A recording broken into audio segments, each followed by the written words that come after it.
Hello everyone, आप सभी का आपके अपने channel GS bye Kiran Yadav में स्वागत है।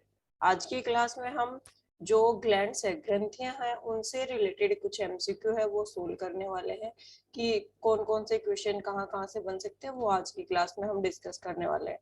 तो अपने पास फर्स्ट क्वेश्चन है, मनुष्य में लार ग्रंथियों के कितने जोड़े मौजूद होते हैं? जो लार ग्रंथियां होती है वो उनके कितने जोड़े मनुष्य में पाए जाते हैं, वो हमें यहाँ पर बताना है कि how many pair of salivary glands are present in human being. Human being में कितनी पेयर पाए जाएंगे, किसके? सिलेवरी ग्लैंड्स के। लार ग्रंथियों के कितने जोड़े पाए जाएंगे, वो चीज हमें यहाँ पर बतानी है। तो फर्स्ट ऑप्शन अपने पास 2 पेयर, सेकंड ऑप्शन है 3 पेयर, थर्ड ऑप्शन अपने पास 4 पेयर एंड फोर्थ ऑप्शन है 5 पेयर। तो जो लार ग्रंथि है उसके अपने पास कितने पेयर पाए जाते हैं? 3 पेयर है वो पाए जाते हैं। जो लार ग्रंथि है उसके कितने पेयर पाए जाएंगे? 3 पेयर है वो पाए जाएंगे। ये यहाँ पे आपको दिखाया गया है, ये वाला हो जाएगा। ये जो दूसरी साइड होगी वहां भी ये ग्लैंड्स है वो पाए जाएंगे। ये 3 पेयर है, ये पाए जाते हैं किसके? लार ग्रंथियों के। तो था सेकंड ऑप्शन है हमारा 3 पेयर, वो यहाँ पे राइट आंसर हो जाएगा। नेक्स्ट क्वेश्चन अपने पास, कौन सी ग्रंथि एक्सोक्राइन? एक्सोक्राइन मतलब जो बाह्य स्रावी ग्रंथि होती है, बाह्य स्रावी ग्रंथि। बाह्य स्रावी ग्रंथि जो होती है वो हमें यहाँ पर बता, बाह्य स्रावी ग्रंथि और एंडोक्राइन। एंडोक्राइन का मतलब होता है अंतस्रावी ग्रंथि, मतलब दोनों की तरह काम कर रही है। अंतस्रावी ग्रंथि की तरह भी काम करती है और बहिस्रावी ग्रंथि की तरह भी काम करती है। उस ग्रंथि का नाम हमें यहाँ पर बताना है कि दोनों ग्रंथियों की तरह काम करेगी। तो फर्स्ट ऑप्शन अपने पास लीवर। लीवर का मतलब हो जाएगा यकृत, गाल ब्लैडर, पित्ताशय, गिल्सन कैप्सूल। गिल्सन कैप्सूल ही बोलते हैं इसको हिंदी में। पैनक्रियाज, अग्नाशय। पैनक्रियाज को हिंदी में बोला जाता है अग्नाशय। जो तो इनमें से कौन सी है जो किस तरह बहिस्रावी ग्रंथि और अंतस्रावी ग्रंथि दोनों का काम करती है, मतलब मिश्रित ग्रंथि की तरह काम करती है? कौन सी ग्रंथि होगी? तो जो अग्नाशय है, पेनक्रियाज है, वो कैसे काम करती है? बहिस्रावी और अंतस्रावी दोनों ग्रंथियों का काम करती है। ये हार्मोन भी निकालने का काम करती है और ये एंजाइम निकालने का काम भी करती है। ये 3 एंजाइम जो अग्नाशय रस निकालती है, पेनक्रेटिक जूस रिलीज करती है, उसमें 3 डाइजेस्टिव एंजाइम पाए जाते हैं और 3 ही हार्मोन ये निकालने का काम करती है। कौन कौन से? इंसुलिन, ग्लूकोजन और सोमेटोस्टेटिन। ये 3 हार्मोन है वो निकालने का काम करती है। तो एक्सोक्राइन और एंडोक्राइन दोनों की तरह काम करने वाली ग्रंथि कौन सी हो जाएगी? ग्लैंड कौन सी हो जाएगी? पेनक्रियाज। ये देखिए यहाँ कहाँ पे प्रेजेंट होगी? जो उदर गुहा होती है, एब्डोमिनल कैविटी होती है, उसके अंदर ये प्रेजेंट होती है। तो अपना फोर्थ ऑप्शन है वो यहाँ पे राइट आंसर हो जाएगा। नेक्स्ट क्वेश्चन है, Glisson capsule is related to. जो गिल्सन का कैप्सूल है वो किससे संबंधित है? लीवर से संबंधित है, पेनक्रियाज से, लंग से, या फिर फेरिंग्स से? तो गिल्सन कैप्सूल होता है वो किससे रिलेट करता है? लीवर से रिलेट करता है। लीवर के अंदर ये क्रियात्मक इकाई की तरह काम करता है, वर्किंग करता है। तो फर्स्ट ऑप्शन है वो हमारा यहाँ पे राइट आंसर हो जाएगा कि गिल्सन कैप्सूल है वो किसके अंदर प्रेजेंट होता है? लीवर के अंदर प्रेजेंट होता है। फर्स्ट ऑप्शन राइट आंसर हो जाएगा। नेक्स्ट क्वेश्चन अपने पास, structural and functional unit of liver. Liver की स्ट्रक्चरल और फंक्शनल यूनिट क्या होगी? यहाँ पे सिस्टिक डक्ट होगी, या हेप्टिक लोब्यूल होंगे, या हेप्टोपेनक्रियाटिक डक्ट होगी, या स्फिंक्टर ऑफ ओडी होगी? तो जो हेप्टिक लेवल, हेप्टिक वर्ड हमें पता है कि किसके लिए यूज करते हैं? हम लीवर के लिए यूज करते हैं, यकृत के लिए यूज करते हैं। तो जो हेप्टिक लोब्यूल है ये क्या करने का काम कर रहे हैं? एक संरचनात्मक और क्रियात्मक इकाई की तरह काम करते हैं। किसके अंदर? लीवर के अंदर, यकृत के अंदर। कैसे काम करेंगे? संरचनात्मक और क्रियात्मक इकाई की तरह काम करते हैं। सेकंड ऑप्शन है वो हमारा यहाँ पे राइट आंसर हो जाएगा। नेक्स्ट क्वेश्चन अपने पास, अग्नाशय का अंतस्रावी भाग। अग्नाशय है उसका अंतस्रावी भाग कौन सा है? तो फर्स्ट ऑप्शन दे रखा है यहाँ पे इंसुलिन, सेकंड है ग्लूकोजन, थर्ड है both, first and second, fourth है HCl। तो जो एंडोक्राइन ग्लैंड, अंतस्रावी भाग कौन सा होगा अग्नाशय का? इंसुलिन भी निकलता है अग्नाशय से और ग्लूकोजन है वो भी अग्नाशय से निकलता है। तो थर्ड ऑप्शन है बोथ, फर्स्ट एंड सेकंड वो हमारा यहाँ पे राइट आंसर हो जाएगा कि अग्नाशय इंसुलिन का भी स्राव करती है और जो ग्लूकोजन है उसका भी स्राव करती है। थर्ड ऑप्शन है वो राइट आंसर हो जाएगा। नेक्स्ट क्वेश्चन है, मानव शरीर की सबसे बड़ी ग्रंथि कौन सी? मानव शरीर है उसकी सबसे बड़ी ग्रंथि कौन सी होगी, वो चीज हमें यहाँ पर बतानी। तो फर्स्ट ऑप्शन अपने पास लीवर, सेकंड है पेनक्रियास, थर्ड है गॉल ब्लैडर, फोर्थ है लंग्स। तो जो मानव शरीर है इसकी सबसे बड़ी ग्रंथि किसको माना जाता है? लीवर को माना जाता है, यकृत को माना जाता है। मानव शरीर की सबसे बड़ी ग्रंथि कौन सी है? लीवर है। कहाँ पे उपस्थित होती है? वक्षीय गुहा, सॉरी, उदर गुहा की दाहिनी ओर स्थित होती है।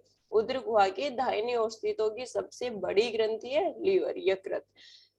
तो फर्स्ट ऑप्शन है वो हमारा यहाँ पे राइट आंसर हो जाएगा। नेक्स्ट क्वेश्चन अपने पास, कौन सा कार्बोहाइड्रेट बंटवारे एंजाइम मौखिक गुहा में पाचन की रासायनिक प्रक्रियाओं को पूरा करते हैं? ये बताना है कि कौन सा एंजाइम है जो मुख गुहा में डाइजेशन का, पाचन प्रक्रिया को कंप्लीट करने का काम करता है। कार्बोहाइड्रेट को तोड़ेगा और उसको छोटी के उसकी जो इकाइयां हैं उसमें बदल देगा। तो वो कौन सा एंजाइम होगा? लाइसोजाइम होगा, या स्लेवरी अमाइलेज होगा, या फिर पेप्सिन होगा, या फिर रेनिन होगा? तो जो स्लेवरी अमाइलेज एंजाइम होता है, स्लेवरी अमाइलेज जो एंजाइम है ये हमारी मुख गुहा में, बक्कल कैविटी में पाया जाता है। काम क्या करता है? जो स्टार्च आएगा, जो हमारे फूड में स्टार्च होता है उसको किस में बदलने का काम करता है? माल्टोज में। स्टार्च को किस में बदल देगा? माल्टोज में कन्वर्ट करने का काम ये यहाँ पे करता है। तो कार्बोहाइड्रेट है स्टार्च भी, और इसको छोटी इकाई में बदल रहा है। कौन सी छोटी इकाई में बदल रहा है? माल्टोज के अंदर ये बदलने का कार्य करता है। फिर नेक्स्ट क्वेश्चन अपने पास, अग्नाशय के रस को छोड़कर विभिन्न एंजाइमों में शामिल है। अग्नाशय के रस को छोड़कर विभिन्न एंजाइमों में शामिल कौन सा एंजाइम है जो अग्नाशय रस में के जूस में नहीं पाया जाएगा? जो पेनक्रेटिक जूस है उसमें नहीं पाया जाएगा। पेनक्रेटिक जूस के अंदर नहीं है, लेकिन वैसे वो एक एंजाइम है, प्रेजेंट होता है हमारी बॉडी में। तो फर्स्ट है पेप्सिनोजन, सेकंड है ट्रिप्सिनोजन, थर्ड है काइमोट्रोपिसिनोजन और फोर्थ है प्रोकार्बोपेप्टिडेज। तो ट्रिप्सिनोजन है वो भी किस में पाया जाता है? जो अग्नाशयी रस होता है, पेनक्रेटिक जूस होता है उसमें प्रेजेंट होता है। कि काइमोट्रोपिज्म है ये भी उसके अंदर पाया जाता है, और प्रोकार्बोपेप्टाइडेज है ये भी प्रेजेंट होता है। क्या काम करते हैं? प्रोटीन का डाइजेशन में काम करते हैं। प्रोटीन का डाइजेशन करने में, प्रोटीन का पाचन करने में ये सहायता करते हैं। बच गया कौन? पेप्सिनोजन। और ये पेप्सिनोजन को कौन रिलीज करता है? पेप्टिक ग्रंथियां रिलीज करती है। कहाँ ग्रंथ रिलीज करेंगी? किसके अंदर? जठर ग्रंथि है, वो जठर में जो अमाशय पेट है उसमें रिलीज किया जाता है। तो जो अपना फर्स्ट ऑप्शन है वो इधर राइट आंसर हो जाएगा कि जो पेप्सिनोजन है वो किस में नहीं पाया जाता है? पेप्सिनोजन है वो अमाशय रस, अग्नाशय रस, सॉरी, अग्नाशय रस के अंदर नहीं पाया जाता है। फर्स्ट ऑप्शन यहाँ पे राइट आंसर हो जाएगा। नेक्स्ट क्वेश्चन है, निम्नलिखित रस में से सभी एंजाइमों के, ये हो गए क्वेश्चन रिपीट हो रहे हैं। नेक्स्ट क्वेश्चन, एक ग्रंथि का नाम बताइए जो अपने उत्पाद को वाहक नलिकाओं में स्रावित करती है। हमें उस ग्रंथि का नाम बताना है जो अपना जो उत्पाद निकालेगी, जो स्राव करेगी, वो नलिकाओं में छोड़ देती है, और नलिकाओं के द्वारा फिर वो जहां भी उसकी जरूरत है वहां पहुंचता है। तो फर्स्ट ऑप्शन है बहिस्रावी ग्रंथि, सेकंड है अंतस्रावी ग्रंथि, थर्ड है अधिवर्ग ग्रंथि, और डी ऑप्शन है पीयूष ग्रंथि या पिट्यूटरी ग्रंथि। तो जो बहिस्रावी ग्रंथि होती है वो क्या करती है? अपना जो एंजाइम्स निकाल रही है, या फिर जैसे श्वेत ग्रंथि वो पसीना निकालती है, तेली ग्रंथि वो सीबम पदार्थ निकालती है। तो ये क्या करती है? उस पदार्थ को एक नलिकाओं में छोड़ देती है, और जहां फिर वो त्वचा के कांटेक्ट में आके वो बाहर निकलता है। तो ए ऑप्शन है वो हमारा यहाँ पे राइट आंसर हो जाएगा। नेक्स्ट क्वेश्चन है, पिट्यूटरी वर्सन अंडाशय, हाइपोथैलेमस और पेनियल ग्रंथियां हैं। ये सारी की सारी किस प्रकार की ग्रंथि है वो हमें यहाँ पर बताना है। तो फर्स्ट है अंतस्रावी ग्रंथियां, सेकंड है बहिस्रावी ग्रंथियां, थर्ड ऑप्शन है ए और बी, और डी ऑप्शन है तो ए नहीं बी। तो हमें पता है कि पीयूष ग्रंथि है, वर्षण है, अंडाशय, हाइपोथैलेमस और पेनियल ग्रंथि है। ये सारी की सारी किस प्रकार की ग्रंथि है? अंतस्रावी ग्रंथि है। क्या सीक्रेट करती है? हार्मोन। सारी की सारी अलग अलग हार्मोन है, उनका सीक्रेशन करती है। जैसे कि अपने पास पिट्यूटरी ग्लैंड है, वो क्या क्या निकालती है? FSH, TSH, इसके अलावा GSH, LH, ये सारे के सारे हार्मोन है, कौन निकालती है? पीयूष ग्रंथि निकालती है। वर्षण है वो टेस्टोस्टेरोन हार्मोन रिलीज करता है। अंडाशय है वो एस्ट्रोजन, प्रोजेस्टेरोन और रिलैक्सिन हार्मोन का स्राव करता है। हाइपोथैलेमस है वो किसका? TRH हार्मोन और न्यूरो हार्मोन का स्राव करता है। पीनियल ग्रंथि है वो किसका? सोमेटोसिन और मेटाटोनिन का स्राव करती है।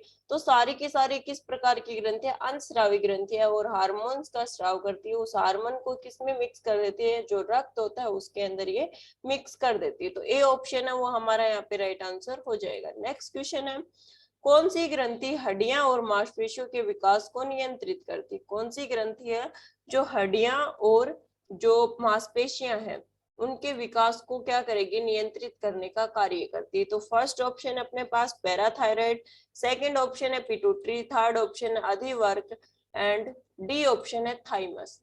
तो जो पिट्यूटरी होती है, क्या बोलते हैं पिट्यूटरी को? पीयूष ग्रंथि। जो पीयूष ग्रंथि है वो क्या करती है? जो हड्डियां हैं और मांसपेशियां हैं उनके विकास को क्या करेगी? कंट्रोल करेगी। कौन सा हार्मोन निकालेगी? वृद्धि हार्मोन, जिसको क्या बोलते हैं? GSH, growth stimulating hormone. और इसी हार्मोन के ऊपर हड्डियों और मांसपेशियों का विकास है वो निर्भर करता है। तो बी ऑप्शन हमारा यहाँ पे राइट आंसर हो जाएगा। नेक्स्ट क्वेश्चन अपने पास, कौन सी ग्रंथि रक्त कैल्शियम स्तर को कम कर देती? कौन सी जो ग्रंथि है जो रक्त के अंदर कैल्शियम स्तर को कम करने का काम करेगी? फर्स्ट ऑप्शन है पैराथायराइड, सेकंड है हाइपोथैलेमस, थर्ड है अधिवर्ग एंड डी ऑप्शन है थायराइड। तो जो पैराथायराइड ग्रंथि है ये क्या करती है? रक्त के अंदर कैल्शियम और फोस्फोरस, जो कैल्शियम है वो और इसके अलावा जो फोस्फोरस है उसकी मात्रा को नियंत्रित करने का काम करती है। अगर उसकी मात्रा ज्यादा हो रही तो उसको कम करने का काम करती है। तो ए ऑप्शन है ये यहाँ पे हमारा राइट आंसर हो जाएगा। पैराथायराइड ग्रंथि पैराथायरोक्सिन हार्मोन निकालेगी और वो कंट्रोल करेगा कैल्शियम और फोस्फेट की मात्रा किसके अंदर? हमारे रक्त के अंदर। तो ए ऑप्शन हमारा यहाँ पे राइट आंसर हो जाएगा।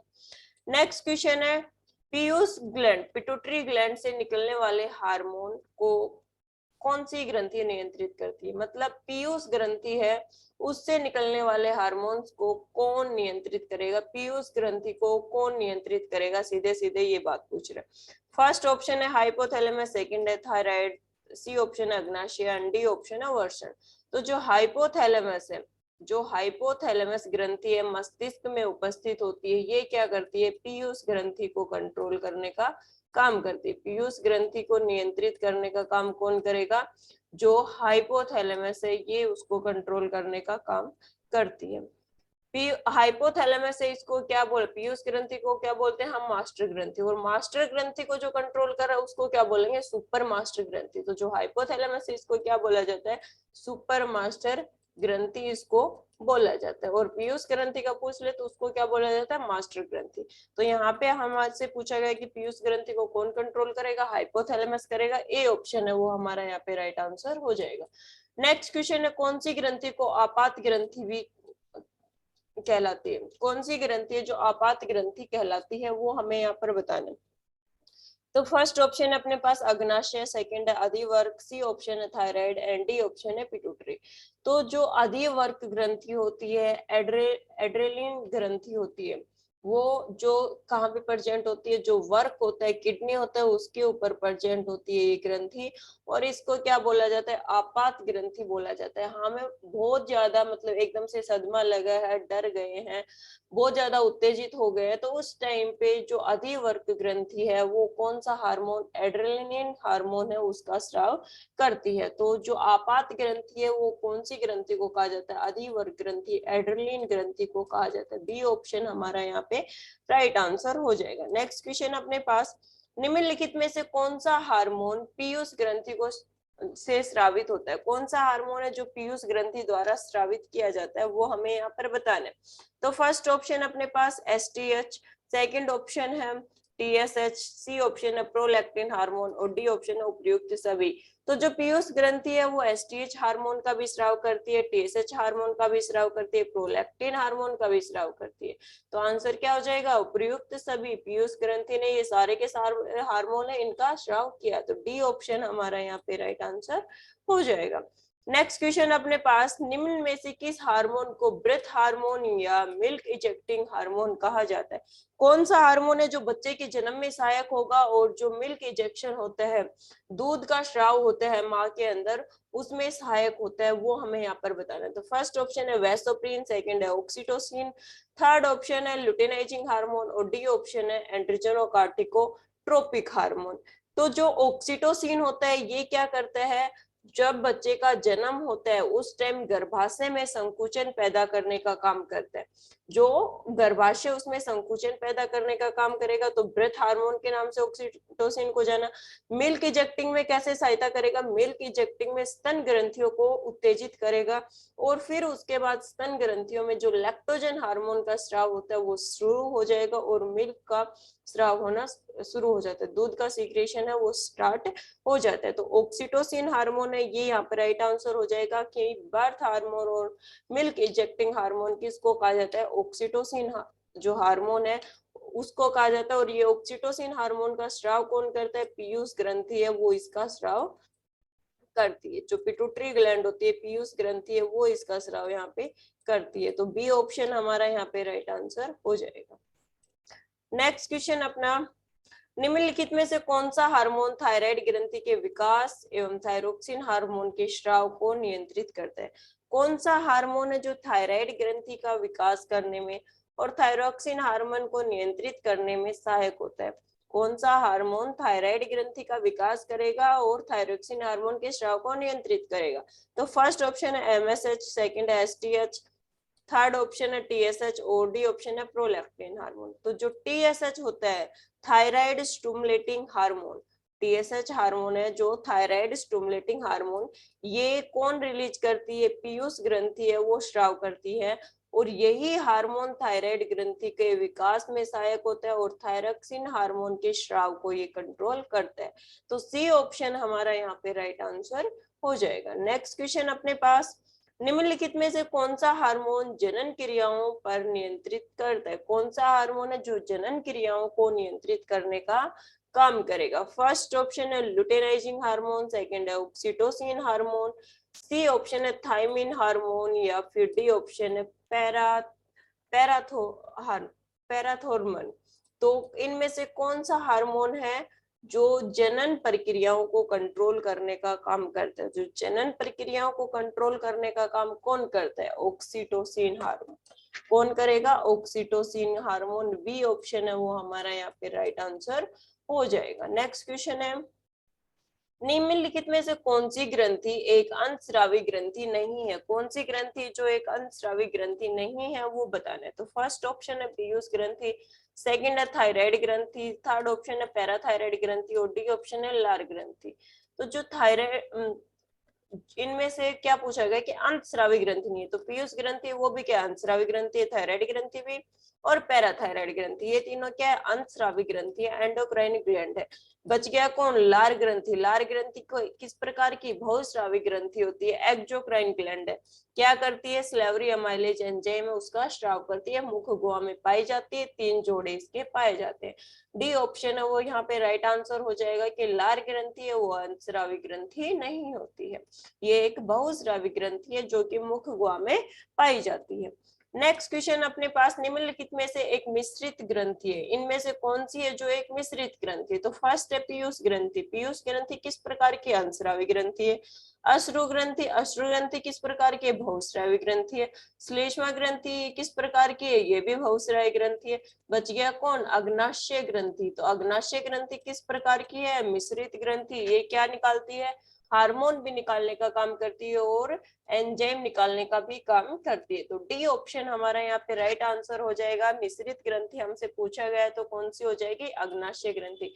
मानव शरीर में एक ही मिश्रित ग्रंथि पाई जाती है, वो कौन सी होती है? अग्नाशय। अग्नाशय वो अग्नाशय रस निकालेगी, उसमें पाचक एंजाइम पाए जाएंगे। और लैंगरहैंस की जो द्वीपिका होती है अग्नाशय में, उसमें 3 तरह की कोशिकाएं होती है, अल्फा, बीटा और गामा।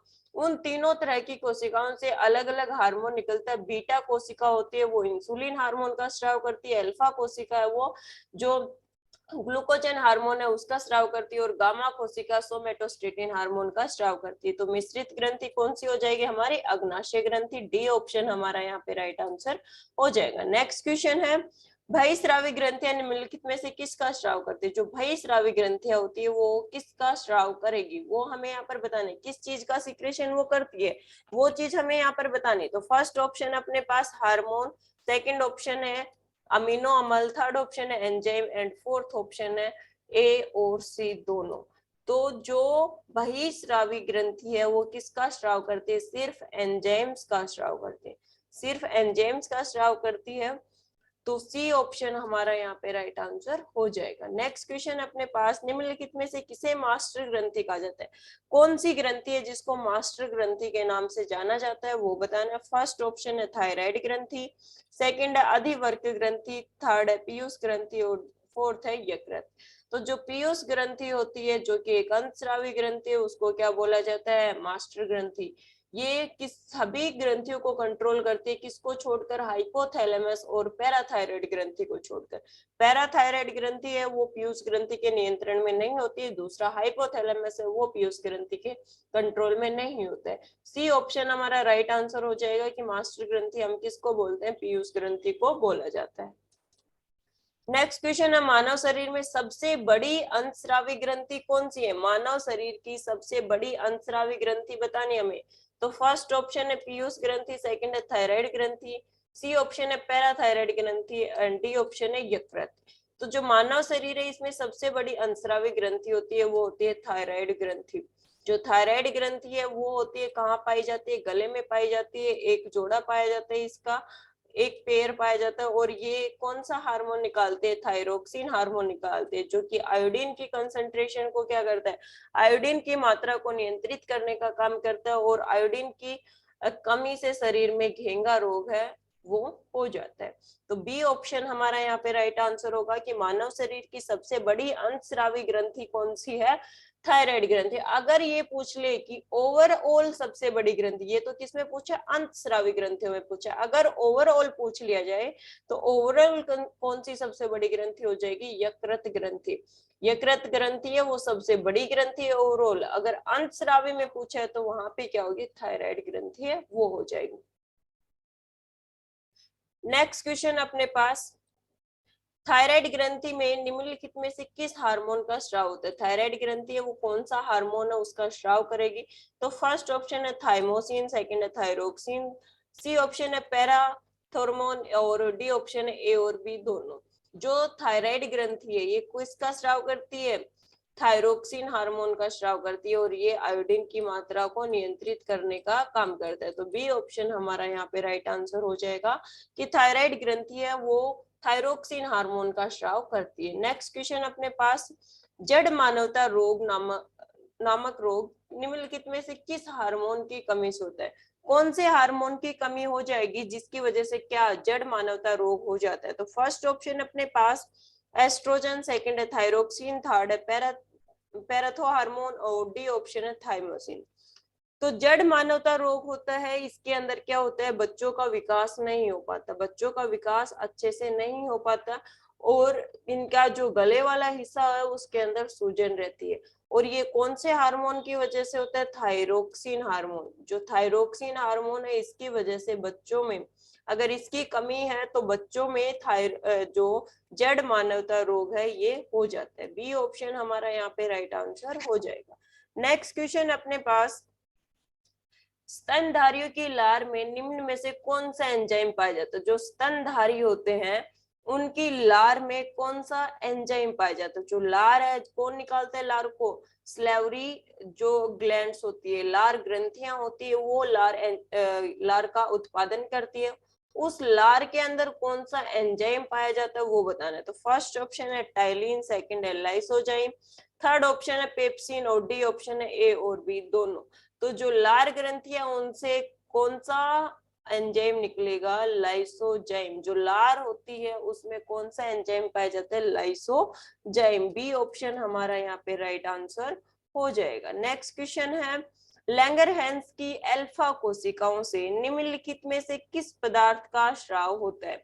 जो अल्फा कोशिका होगी लैंगरहैंस किस में उपस्थित होता है? पैनक्रियाज में, अग्नाशय होता है उसमें उपस्थित होता है। अब लैंगरहैंस की कोशिकाएं बताई थी मैंने तीन प्रकार की, अल्फा, बीटा और गामा। तो यहाँ पे क्या पूछा गया कि अल्फा कोशिका है वो किस पदार्थ का स्राव करती है, कौन से हार्मोन का स्राव करती है, वो हमें यहाँ पर बताना। तो फर्स्ट ऑप्शन है ग्लूकोगोन, सेकंड है इंसुलिन, थर्ड है सोमेटोस्टेटिन और डी है ग्रेलिन। तो जो ग्लूकोगोन है इसका स्राव कौन करता है? इसका स्राव करता है अल्फा कोशिका। इंसुलिन का कौन करेगी? बीटा कोशिका। जो बीटा कोशिका है वो क्या करती है? इंसुलिन का स्राव करती है। और जो सोमेटोस्टेटिन है इसका कौन करता है? गामा कोशिका है वो इसका स्राव करती है। यहाँ पे हमें अल्फा का पूछा गया तो अल्फा का हम बता देंगे कि ग्लूकोगोन है, ग्लूकोजन है उसका स्राव करने में सहायता करती है। ए ऑप्शन हमारा यहाँ पे राइट आंसर हो जाएगा। ये अपने कुछ ग्रंथियों से रिलेटेड एमसीक्यू हो गए। अगर कुछ समझ में आया हो, वीडियो कुछ इंफॉर्मेटिव लगी हो तो प्लीज लाइक कर देना, शेयर कर देना। और जो चैनल पे न्यू है वो चैनल को सब्सक्राइब कर लीजिए ताकि आगे जो भी वीडियो अपलोड हो उसका नोटिफिकेशन आपको मिलता रहे। मिलते हैं नेक्स्ट सेशन में। Thank you so much, have a nice day.